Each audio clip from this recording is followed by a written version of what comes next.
50 katotohanan about sa aming mga lalaki na kung saan napaka-importante po na malaman nyo ito. Ma-discuss natin about sex, sexually, emotionally, nature ng isang lalaki, mentality ng isang lalaki. Bakit mahalaga ito? Kasi ang mga bagay na hindi nyo alam or wala kayong idea, minsan nilalabanan nyo ito, which is hindi naman necessary. Kung alam nyo lang ang proper approach na dapat yung gawin at kung may idea lang kayo, maintindihan nyo at maiiwasan na awayin nyo, maiiwasan ang palaging misunderstanding sa relationship nyo at maiiwasan pagiging toxic. It means magiging healthy yung relationship nyo. Actually, part 3 po ito ng ginawa ko ng video. Please make sure na panoorin nyo na sa YouTube channel ko po. Sunod-sunod lang yun na na-upload ko, mga katotohanan about sa mga lalaki. Napakalaking tulong yun sa inyo. I believe in that. And marami kayong matututunan. So wag na natin patagalin pa. Simulan na natin.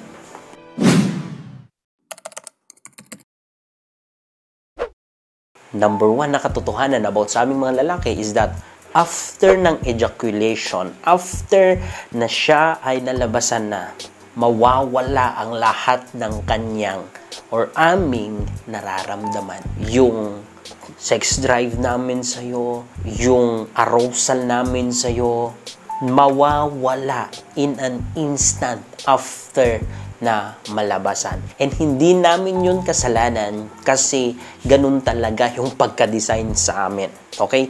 As in, wala akong pakialam kung kahit gaano ka ka-sexy, gaano kalaki yung harapan mo o likuran mo, gaano ka kaganda. Wala kaming pakialam dyan. After na malabasan, wala. Yun ang katotohanan. Hindi sa hindi ka attractive. Hindi sa hindi ka sexy. Sexy at maganda ka. Yun nga lang, right after ng ejaculation, mawawalan na yan ng gana. Totally. That is why kung gusto niya ng round 2, round 3, magpahinga muna yan. Hindi pwede na sige agad. Unless 2 taon, 4 na taon, 3 taon na wala kayong sex, maybe. There's nothing wrong with that, kapatid. Kasi dito mo makikita kung tunay yung pagmamahal niya sa'yo. Because if he really loves you, after niyang malabasan, ejaculate, kung hindi ka pa, gagawa yan ng way para sumunod ka rin na malabasan. Or ihahag ka niya, or mag-I love you yan. It means, kahit na wala siyang kagana-igana inside, kung nagawa niya yun ang sign actually that he really loves you. Diyan mo makikita kapag sex lang yung habol na isang tao sa'yo because right after ng sex yun, hindi ka man lang ikadel. Yung pinapakita or tinatrato niya sa'yo na parang special ka, right after siyang mag-ejaculate, tapos wala lang. Parang nabura lahat ng yun. Iiwan ka na lang sa higaan. Sa iba siya matutulog right after that one. And that's a sign actually that there's something going on inside him na nagdadahilan kung bakit siya lumalamig or hindi kanya mahal. Okay? Pero kung nakuha niya pa rin, nabigyan ka ng oras or mag-effort, extra effort para masatisfy ka rin, at the same time ihahag ka, at the same time isusuot niya yung mga damit mong hinubaran niya, or sasabihan kang sexy ka, or I love you sa'yo, it is a big sign that he loves you. Okay? Proceed na po tayo sa number 2 is that may emotion din po kami. Yun nga lang, hindi po tulad ninyong mga kababaihan na masyadong emotional, ang daming drama sa buhay. That is why, minsan, kapag nonchalant yung isang lalaki, wala siyang masyadong pakialam sa paligid niya, sa nangyayari, hindi po ibig sabihin na walang emotion yan.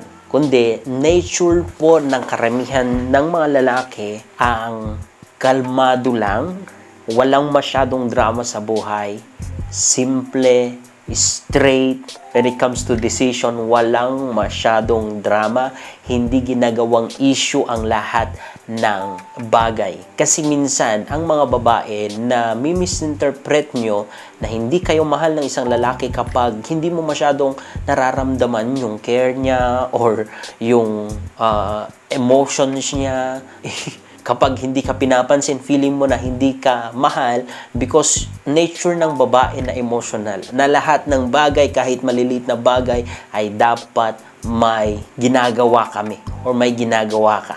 No. Don't get me wrong, mga kapatid. Kasi may mga lalaki na talagang walang pakialam sa'yo ka dahil hindi ka mahal. Pero may nature po kami talaga na hindi po lahat ng bagay ay kailangan bigyan namin ng atensyon. Bigyan namin ng time. Okay? Kapag ginawa namin yun, hindi pwede sabihin na hindi ka namin mahal. Okay? Lagi mong tatandaan. Nature lang po ng karamihan. Hindi ko sinasabing lahat, kundi karamihan ng mga lalaki na nonchalant. Kaya nga, when it comes sa mga chismis, gossip, mapapansin mo, mostly kababaihan. Bihira lang ang lalaki na chismoso. Bihira lang. Pero babae, marami. Because you love too much issues. I don't know, your thinking is like, masyadong maingay yung thinking nyo. Pero sa lalaki, straight lang yan. When it comes din sa communication or sa connection, karamihan or marami ang lalaki na mahirap pasukin yung kanilang buhay or they are not that vulnerable sa'yo. Or ang hirap makipag-connect sa kanya kasi hindi siya masyadong nag-open, hindi siya masyadong nakikipag-usap sa'yo. Nakipag-usap man pero wala kang, parang walang connection, walang something, you need to work it out kapag ganun yung partner mo. Kasi sabi ko nga, ang lalaki mahirap na establish yung connection sa kanya.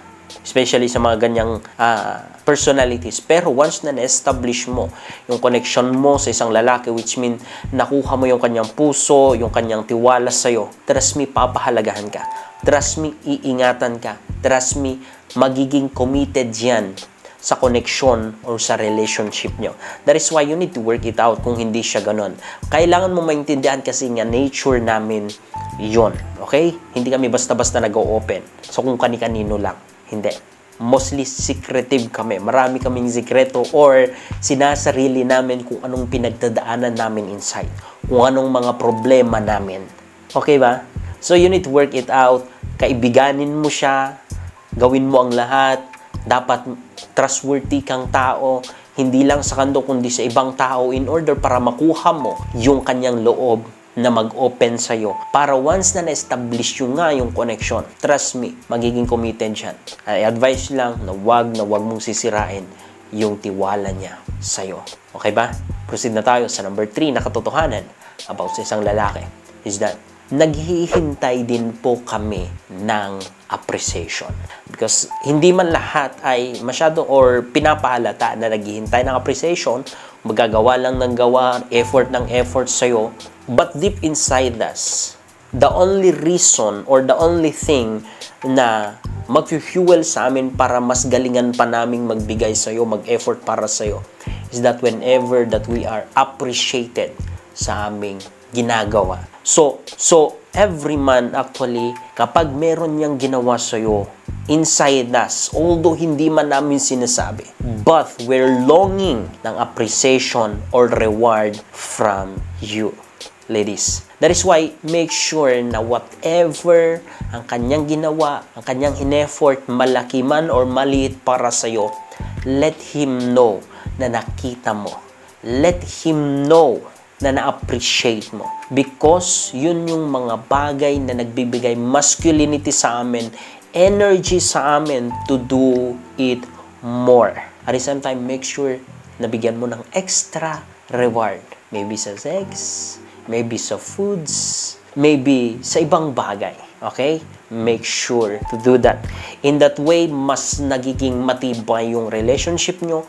In that way, mas lalo yung ginaganahan to do something for you.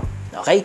Proceed na po tayo sa number 4 na katotohanan about sa aming mga lalaki is that minsan, hindi man karamihan, pero naghihintay din kami na kami din ang suyuin. Trust me, hindi po porke palaging siya na lang yung nagsusorry sa'yo.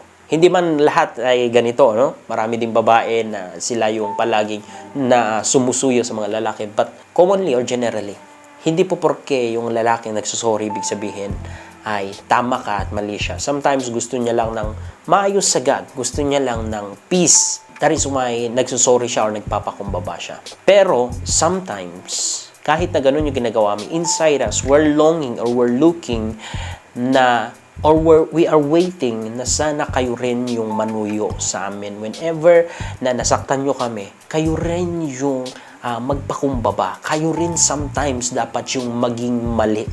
At tanggapin nyo na mali kayo without defending anything. Just accept that nagkamali kayo. Iwasan po yung tatanggapin mo na mali ka pero nagde-defend ka naman. That's pride and that is not good. Sabihin na natin na may mali siya but doesn't matter. Kung nag-sorry ka, tinanggap mo na mali mo, so be it, marirealize din niya na meron siyang mali. Hindi ko naman sinasabi na palaging ikaw yung sumusuyo sa lalaki. Especially kapag mali naman niya talaga, may kasalanan siya, or sumosobra na siya. But the point here is that kapag hindi mo yung ginagawa pa sa kanya, hindi mo man lang siya sinusuyo, palaging siya na lang, then this is the time for you to do it. Why? Because in that way, nasasatisfy mo din yung longing inside niya, yung bagay or pieces na hinihintay niya. Okay po ba? That he is waiting for you to come to him and ask for sorry or suyuin mo siya. In that way, mas tumataas yung tiwala niya sa sarili niya, self-esteem niya at masculinity niya, which will help him to boost his confidence. Ayos? So, last but not the least, number 5 na katotohanan. And I hope na meron pa akong gagawin na part 4. Mag-suggest kayo lang, sabihin nyo lang, comment down below. Okay ba? So, number 4 is that sometimes may nature kaming mga lalaki na bumabalik sa pagiging bata. Actions, isip. Minsan, yung mga laruan, yung mga laro-laruan o laro nung bata, minsan nilalaro namin. Or may mga bagay na, especially kapag pilyo yan, may mga bagay na ginagawa kami na parang bata, ginagawa ng isang bata lang or isip bata. And that's okay and that's natural. Sa totoo lang kasi nature namin yon.